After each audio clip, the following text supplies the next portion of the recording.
Hey guys, Sean here from Forward Home Enhancements, coming to you from Pittsburgh, PA.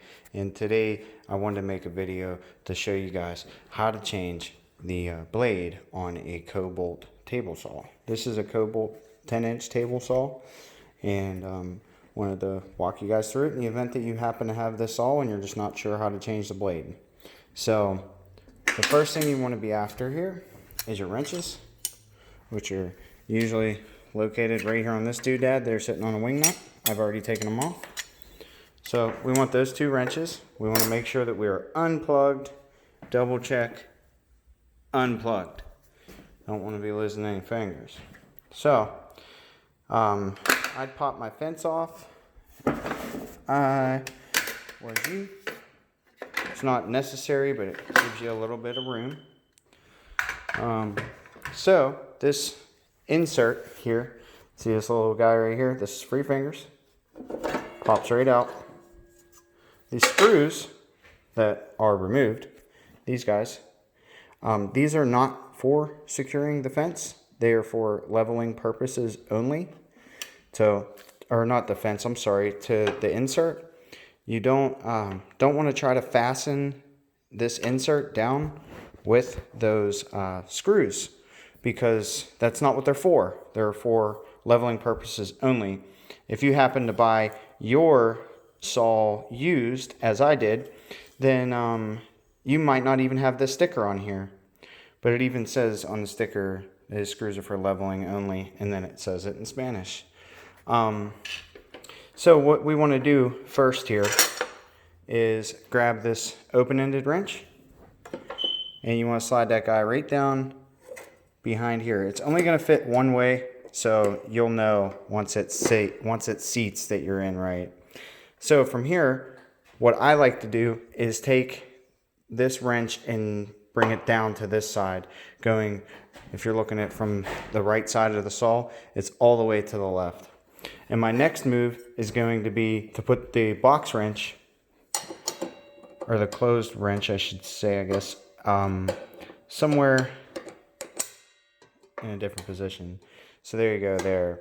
So this way I can use this box wrench, or the closed wrench, the guy behind it, I'm sorry, the open wrench, I can use that as like leverage to loosen that nut. And I don't have to have both of my hands over top of the saw blade. So I want to loosen up this nut here. And after I get this guy loose, we want to pay a lot of attention to the spin direction of a saw blade. Now before you take it off, take a look at your blade.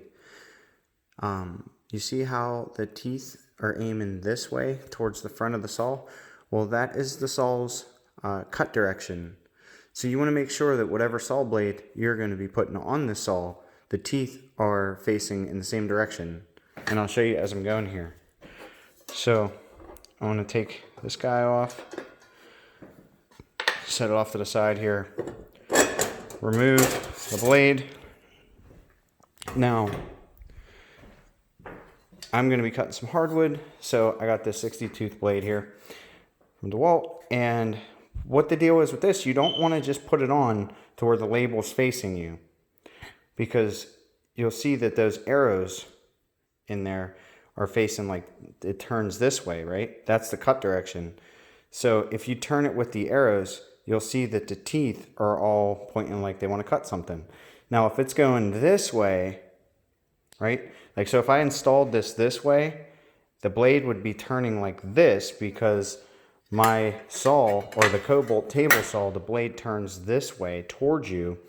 So you want to make sure that the label is facing away from you when you put it on. So now I'm going to put that guy down in there, and that's how it's going to be facing. So you see it's going to cut the material like this. Zing.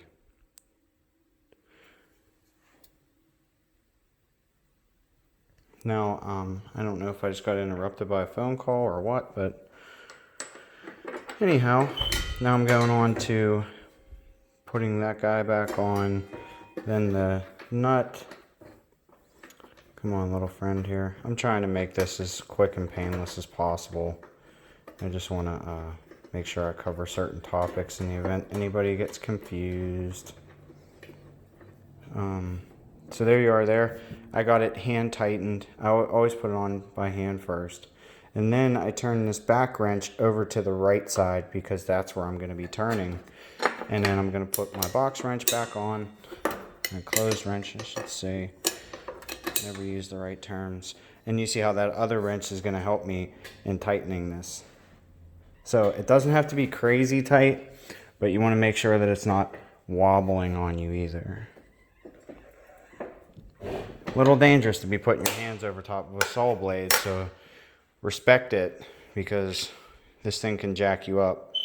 So now I'm going to go ahead and put my little screws back in, and then I'm going to install the insert and get back to work. Thank you guys for watching. If you like any of the videos, let me know about it. If there's something else you want me to make a video on, I am pretty responsive, so I'll do the best I can. Thanks for watching.